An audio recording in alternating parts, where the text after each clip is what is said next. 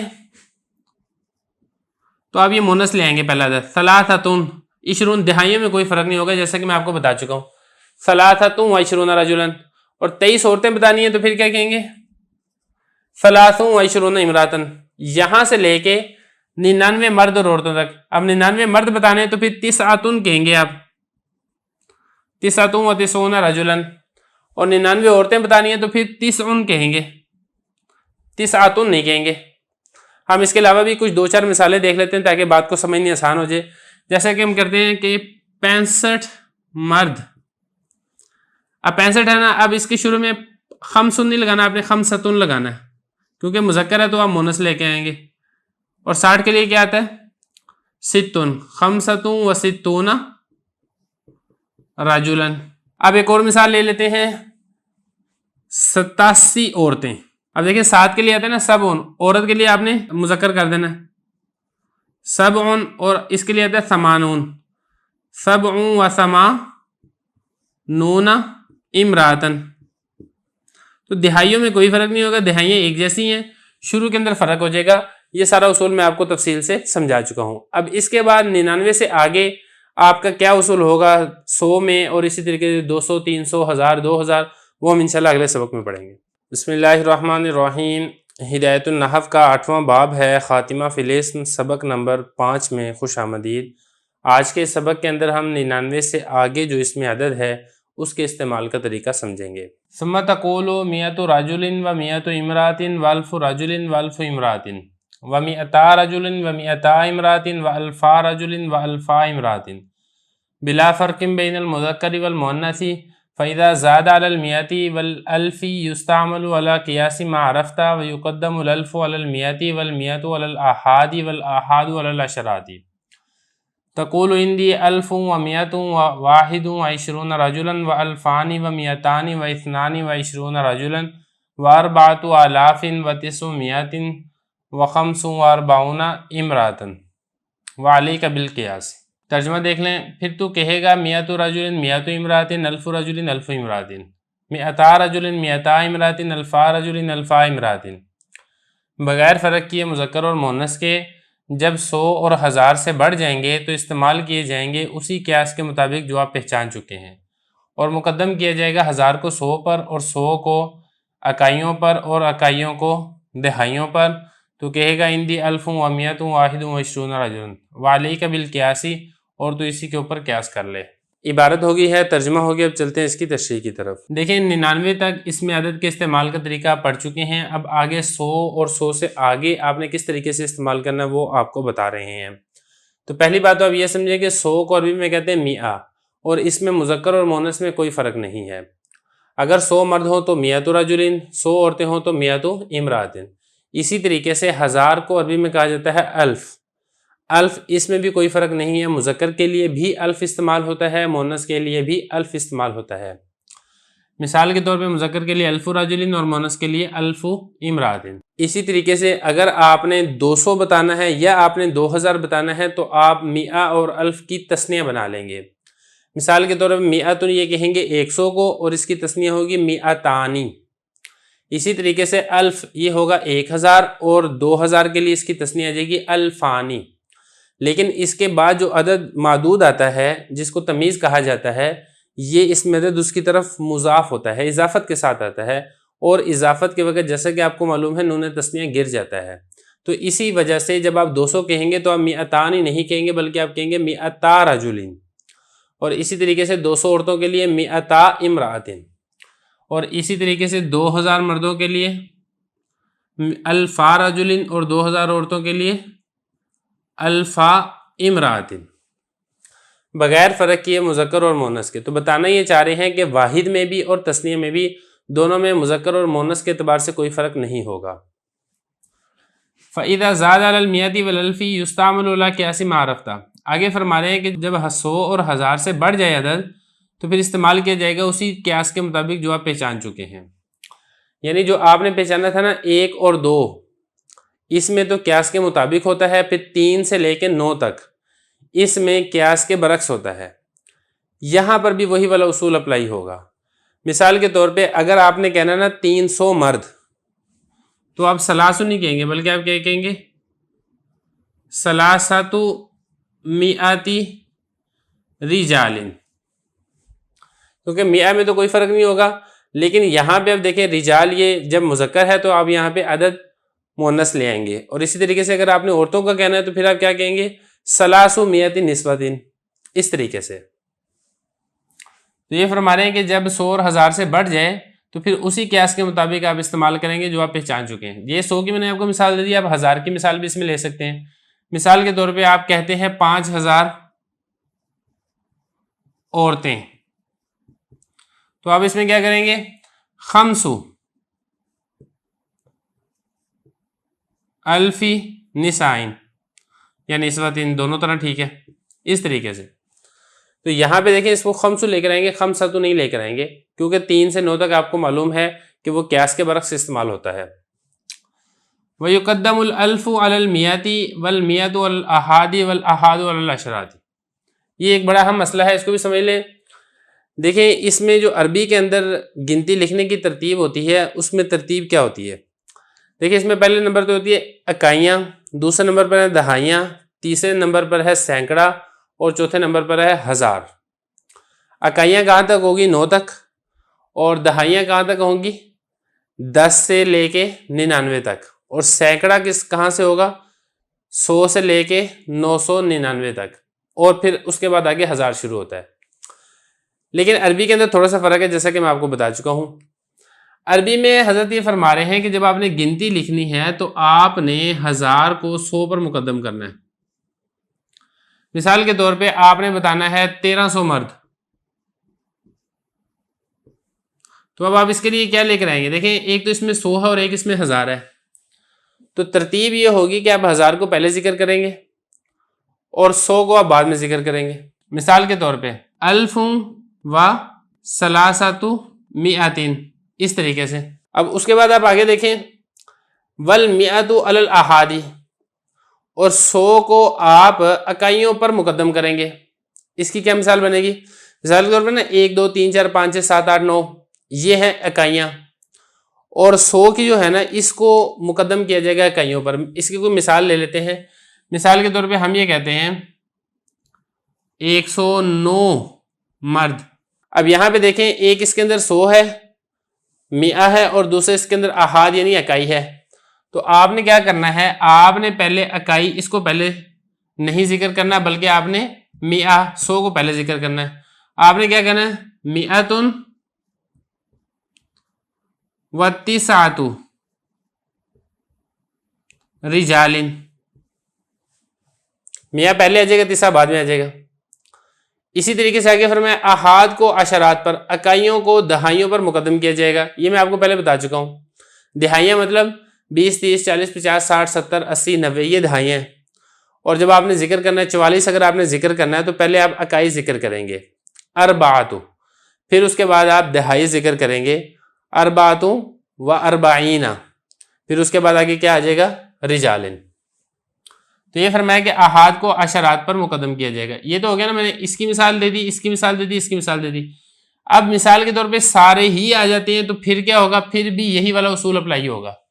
مثال کے طور پہ کوئی عدد ایسا ہے جس کے اندر دہائیاں بھی ہیں، اکائیاں بھی ہیں، سینکڑا بھی ہے اور ہزار بھی ہے، تو اس کو عربی میں ذکر کرنے کی ترتیب یہی والی ہوگی جو میں آپ کو بتا چکا ہوں، کہ ہزار پہلے آئے گا، پھر سینکڑا آئے گا، پھر اس کے بعد اکائی آئے گی، پھر اس کے بعد دہائی آئے گی۔ یہ پہلے آپ کتاب کی عبارت دیکھ لیں، پھر اس کے بعد میں بھی آپ کو 1 2 مثالیں دیتا ہوں تاکہ بات کو سمجھنی آسان ہو جائے گی۔